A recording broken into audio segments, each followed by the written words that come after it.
I'm Stefan Baumann, and welcome to another podcast. To actually enter into a show, especially your first show, can be very intimidating. Oftentimes, artists can feel completely paralyzed when it comes to actually committing to an art show. But really, that's the reason why we paint. We paint because we want to share our work. We want people to see our work, experience our work. And how do you know if your work isn't reaching out, doing what you intended to do? Remember, art is communication. Without the audience, our work doesn't exist. So if you feel like you want to get out and display your work, show your work, there are a lot of places that you can go to find that information. Just look up Google and look up Call for Artists. There they have forums. You can sign up and have them notify you when there are art shows that are available. It's really an incredible opportunity for you right now in this world where you could go to one place and get all the information that you need to be able to participate in all these shows, not only just here in the United States, but worldwide. So sit back and relax and listen to some advice I give to one of my coaching students when he asks me, so should I do an art show? I've never done one before. This will be my first show. Well, personally, I think that there's no time to do an art show except the present. That's the best time to do any of these things. It's the epitome of what we do. If nobody ever saw our work, would we really produce any? Nobody reads your book, why write it? So I think, yes, I think the best thing you can do, and it does bring up a lot of stuff. It's like, oh my God, my first art show, And so I could even remember the first time I went to go do an art show. It was an outdoor show up in Lake Tahoe. And I was I was even younger than that. I was 14 at the time. And I was with my art teacher, and it was an outdoor show over in Zephyr Cove where MS Dixie, big Dixie liner on Lake Tahoe, would get people and take them over to Emerald Bay. It was like it's summertime. And I had this huge painting, 60 by 40. So it was a vertical, tall of an Indian teepee tail. It was gorgeous. It was my first, most expensive painting that I had ever sold and ever painted. But there I was with a real expensive frame on a wooden easel on a windy day. Huge painting. So I can tell you that your first experience art show is something that really sticks with you. But you do get a lot of interactions and a lot of feedback.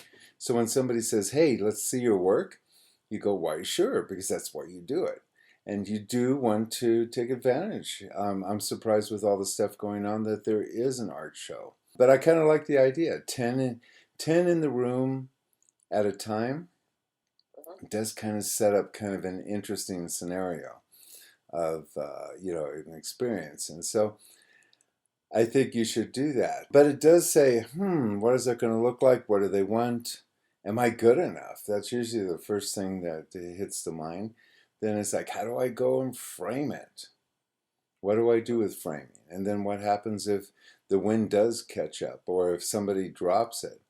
What if somebody passes by and pukes all over it? Is it because they were sick, or is it because your paintings invoke that? I find it interesting that they're requesting to have the paintings dropped off and judged, primarily because nowadays, that used to be the old-fashioned way, because nowadays everything's usually online because it's just a lot less headache. You can imagine if you drop off, if you have like, let's say 20 artists and they all drop off 3 paintings, you got a lot of paintings to try to stack up in a room on the floor for a judge to go through.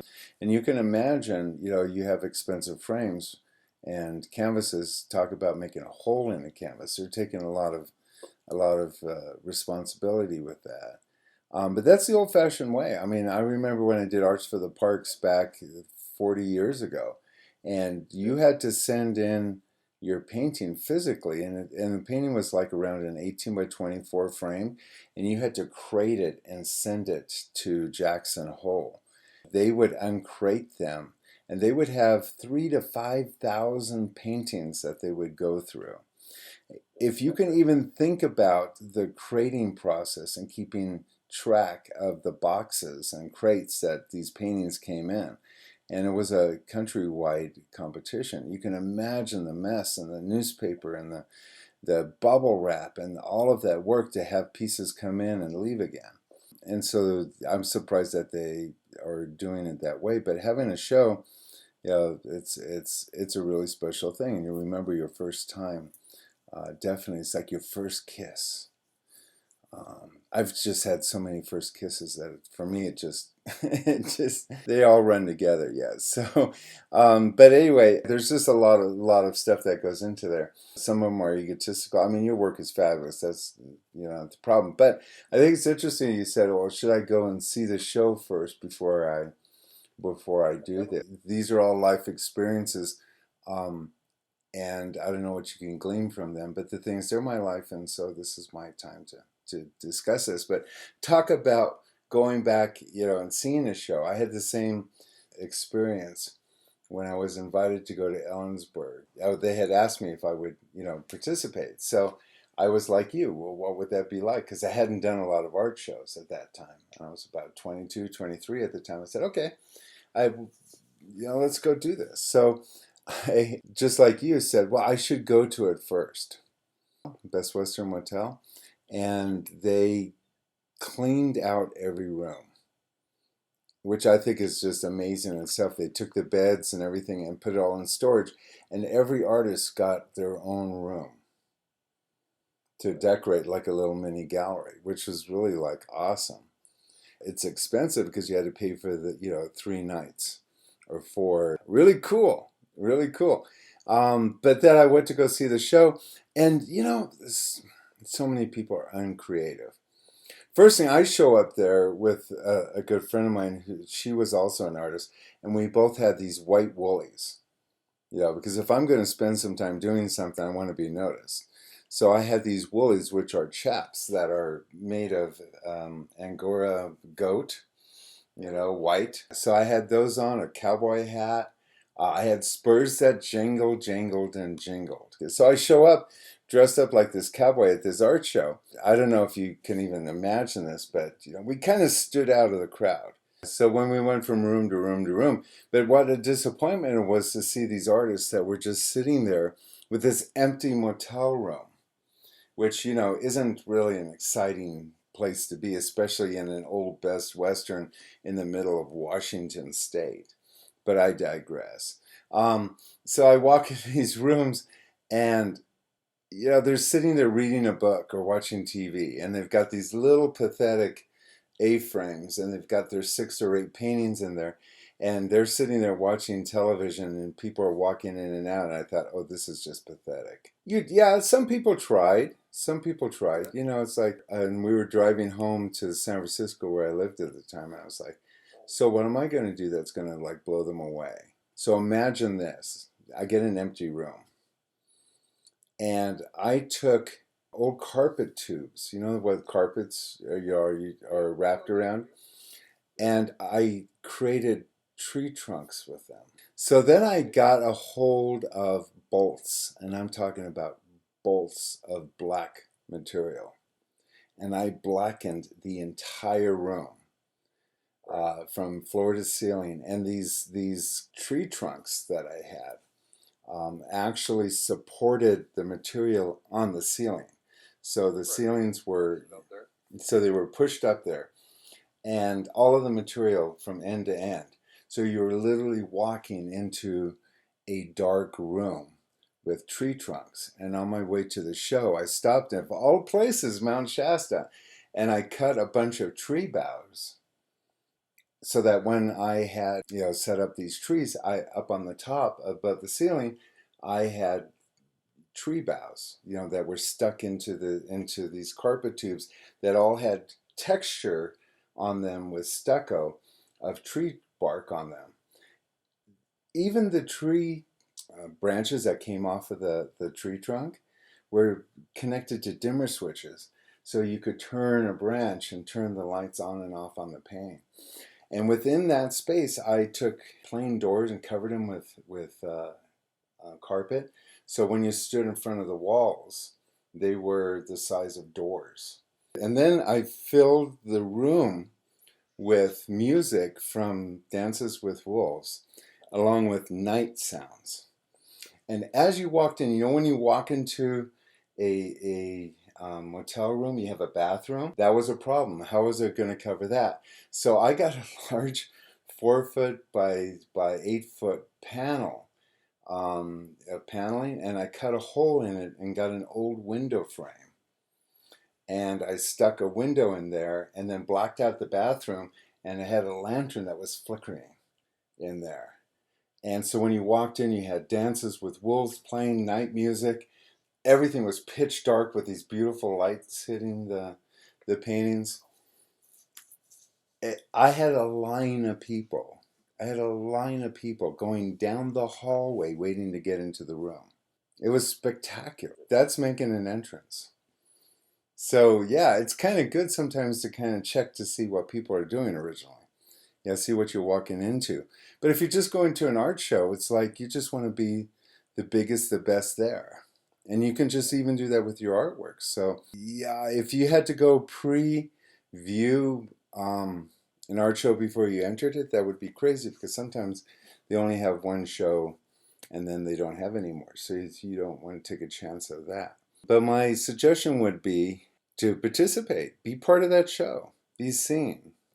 But don't just be seen, be counted. What would you do to make your artwork, show up? Your artwork's great, but you could put some beautiful framing, have beautiful name tags. You want to have people walk by your work and go, wow, this is an artist that's prepared. Edward, who's part of our group. Yeah, so we were talking and I said, oh, Edward, they're having an art show, the major art show for oil painters of America. And he's only been with me about a year. And so I said, you should sign up. I said, are you a member of Oil Painters of America? And he goes, no. And it was like about 3 weeks before the show. And before they were looking for artists for their big show, their national show, which is huge. And so I said to Edward, I said, oh, you should sign up for OPA and then submit your work for this major show. I think you can get in. And he goes, and I said, yeah, but he's always, ready for anything. So he says, okay. He's very coachable. So he said, okay. And so he entered OPA, got accepted, and then he immediately submitted his work just by the deadline. And he got into the show. Yeah, had he just kind of waited and said, well, it's inconvenient, I'll do it next week, it's like, next year, let me see how the show turns out. I don't even know what show this is, why am I doing it? He wouldn't have gotten in. Yeah. So as far as pricing, I start off all artists. If everybody would just charge $2 a square inch, that would pretty much be the standard and people would get used to it. But people go, I live in Oklahoma, back in the sticks, nobody would buy my painting. And my suggestion is, well, get your paintings out of the Oklahoma, town. So you set your price at a certain price, and you set that price knowing that galleries might take us up to a half. In this particular instance, they're going to be taking 30%. That should already be built into your prices. Well, the one thing that I do suggest is that you take the frame amount and double that on top of the $2 per square inch. But you want to have a certain retail that's consistent. And so if your paintings are selling for $1,000 on your website, they would sell $1,000 at a show. And if the people are taking 30% or 50%, that's just part of it. So yeah, and the pricing thing, you want to make sure that you're consistent. Because you don't want to have somebody go, oh, well, I was at a gallery and his work is twice the price there. Wait till he's having a show and you can get it for half off. That's really not a good way to start getting collectors together that are excited about your work.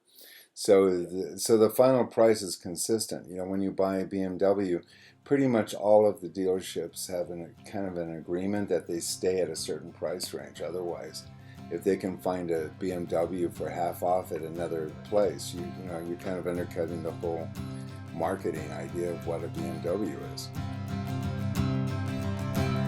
So there you have it. There's no perfect time to have your first art show.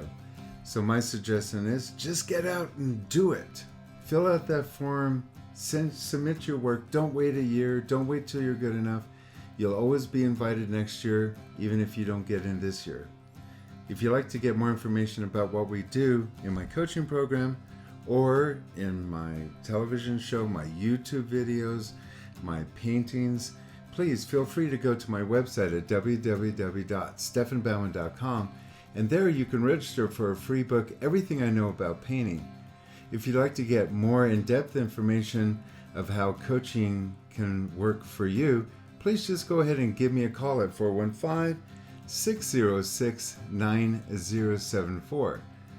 So till our next podcast, always remember to do good work and paint with passion.